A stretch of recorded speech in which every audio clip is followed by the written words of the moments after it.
فیستیڤاڵی سوارەم درێژەی فیستیڤاڵەکانی دیکەیە کە لە 2012 دەستی پێکرد 1 و 2 3 لە بەهۆی قەیرانەوە نەکرا تا ئەو ساڵ فیستیڤاڵی سوارەم بەڕێوە دەچێت. قەرارەتدا نمایشی شانۆیی لەو فیستیڤاڵە بەشدار بێ. منیش وەکو دەرهێنەری شانۆیی بە تۆڕی ئاوڕێک لە ڕابردوو دەرەوە لە ڕۆژی دووەمی فیستیڤاڵ نمایشێکی شانۆییمان هەیە.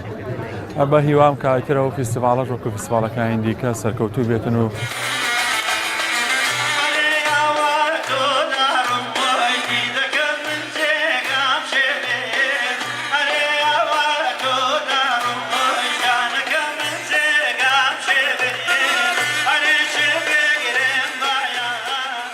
بۆ جاری چوارەم لە هەولێر لە پایتەختی هەین شانۆکارانی جیهان کۆ دەبینەوە بۆ ئەوی فیستیڤاڵێشتر نمایش بکەین.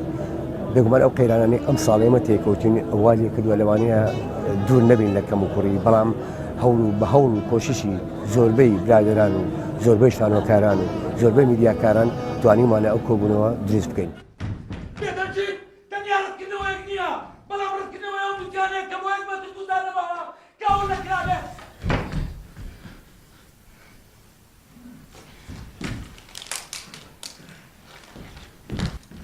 پێویستە ڕقم لێت بێتەوە.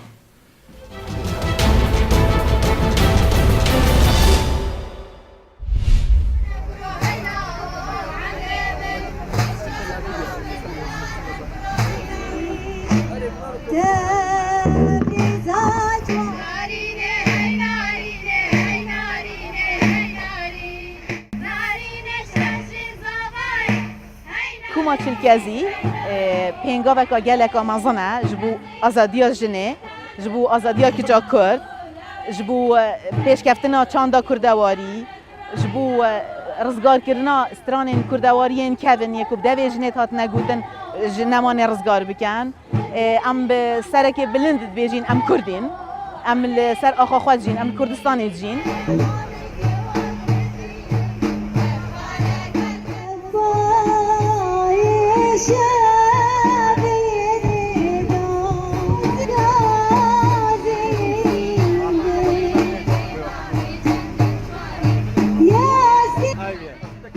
پەرلەمان کوربەتی بەنەریت کەدا چەندین نمونەی بەرجەستەمان هەیە دەکەی پەرلەمانتاران بگرین کە ئێستا دەیانەوێت تێپەڕێن و خۆتان نەزان 2 ساڵ شەبێ پەرلەمانی کوردستان هیچ کارێکی وای نەدیزان.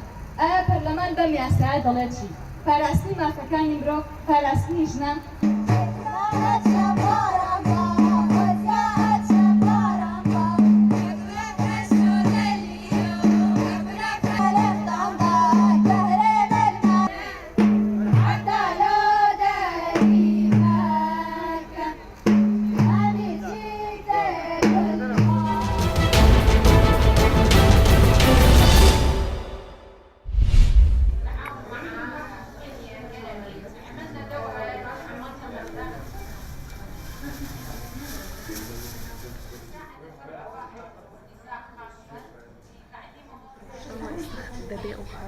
بیرۆکەی ئەو پیشانگایە زیاتر لە بۆ ئەوە بووە کە هەشتا ئافرەت و گەنج لەو پیشانگادا بە بەشدار بن کە پێشتر ئێمە بۆ ماوەی مانجێک دەورەیەکمان بۆیان کردوێتەوە کە چۆنی فێری ئیشوکاری دەستی ببن، هەندێک کەلوپەلی کەش کە چۆنی بەکار بێنەوە.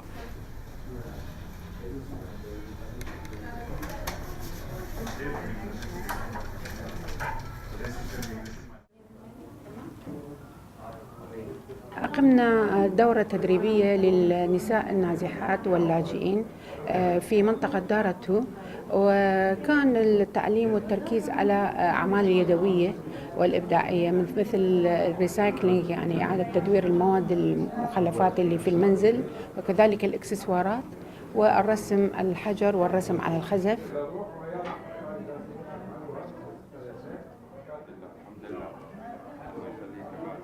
پرسیارم کرد بزانم ئیشەکان هیچ یەکەم جار پرسیارم کرد ئیدی کە زانم لە نەخشە کێشان ناوی خۆم نووسی و لێی بەشدارم کرد کە نەخشی بکەم و لەسەر سەحن و زۆریشم پێ خۆش بوو. لەو دەورێک کە کردمان و زۆر شت فێر بوو.